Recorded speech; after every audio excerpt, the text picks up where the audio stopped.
Bonjour et bienvenue au septième cours du module Initiation à l'entrepreneuriat dédié aux stratégies de développement d'une jeune entreprise.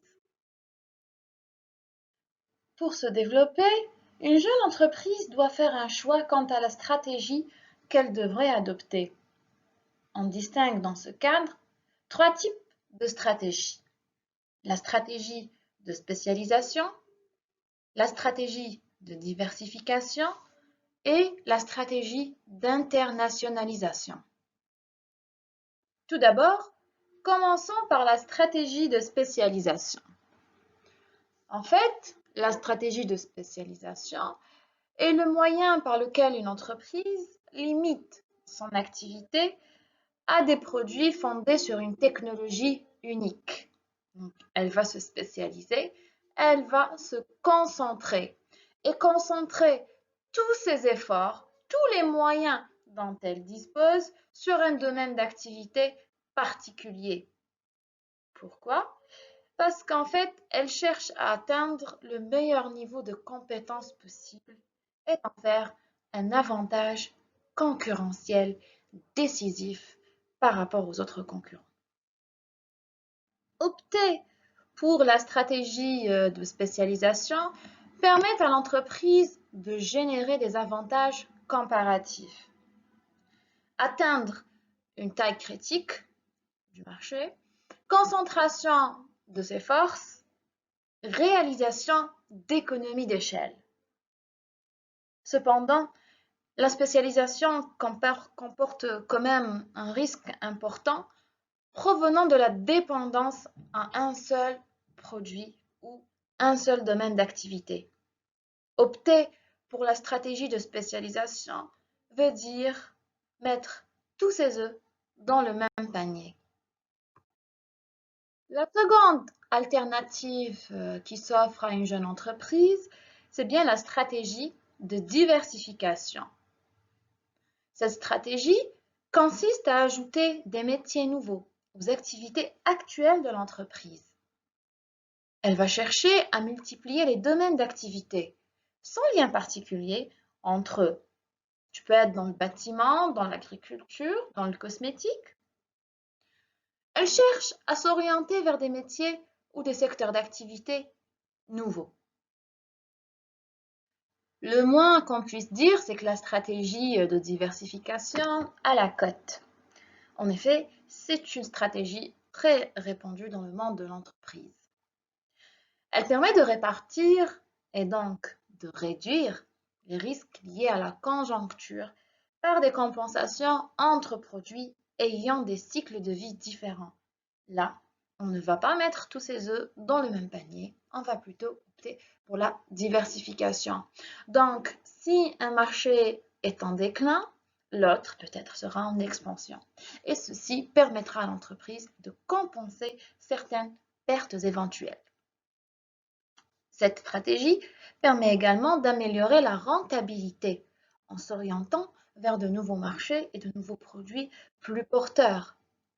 Le comportement du consommateur évolue, il est changeant, il s'adapte et est très orienté vers les nouvelles tendances. Donc une entreprise qui s'adapte rapidement à ces changements du comportement du consommateur lui permet d'améliorer sa rentabilité.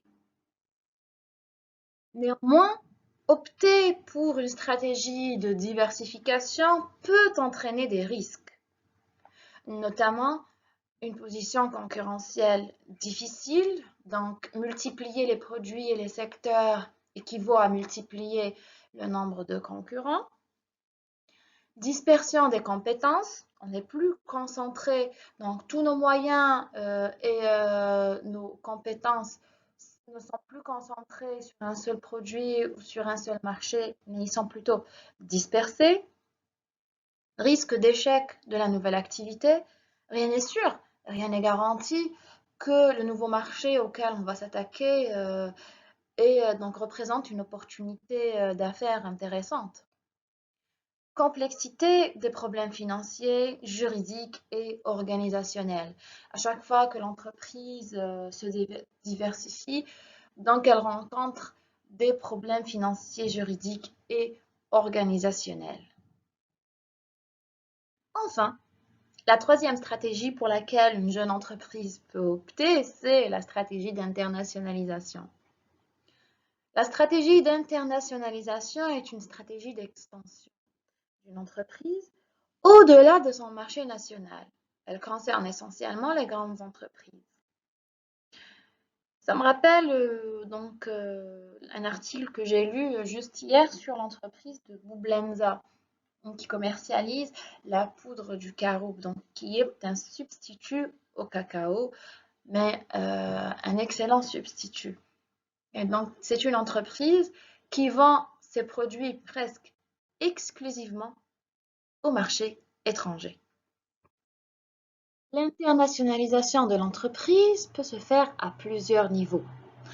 On peut d'abord commencer à exporter, donc l'entreprise existe sur le niveau national, produit au niveau national, mais elle vend une partie ou la totalité de sa production à l'étranger. Deuxième niveau, c'est la distribution à l'échelle mondiale. C'est-à-dire là, soit on est sous contrat avec différents distributeurs, soit on distribue nous-mêmes à l'échelle mondiale. C'est-à-dire pas uniquement un seul marché étranger, mais dans différents pays, différents marchés, répartis géographiquement. Le troisième niveau, c'est l'implantation à l'étranger. Je peux ouvrir une filiale à l'étranger de mon entreprise. Ou bien ouvrir une usine, délocaliser une usine.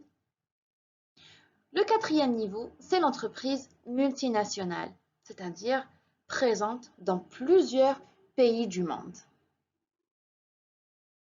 La stratégie d'internationalisation permet à l'entreprise d'avoir plusieurs avantages. Tout d'abord, la conquête de nouvelles parts de marché, c'est-à-dire améliorer sa part de marché.